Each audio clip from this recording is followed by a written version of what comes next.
Itigil mo na ang panonood ng iba't ibang video tutorial kung paano gamitin ng tama si ChatGPT.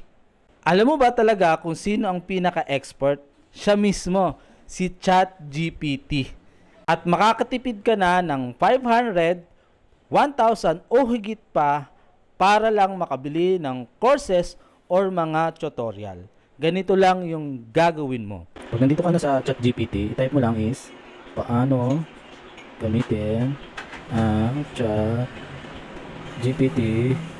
ng tama. Yan. Yan o. Oh.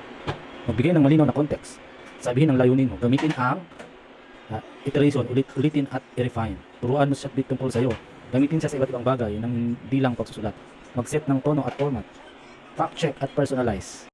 O diba, hindi mo na kailangan bumili ng iba't ibang tutorial or manood ng iba't ibang video, makakatipid ka na ng 500 o 1,000 o higit pa. Kailangan mo lang magtanong ng tama kay ChatGPT at mabibigyan ka niya ng praktikal na solusyon. So, dahil free lang to, baka pwede mo namang i-heart, libre lang yon. At i-share mo na rin sa mga katulad nating kuripot at ayaw magbayad ng mga tutorial. See you po sa next video.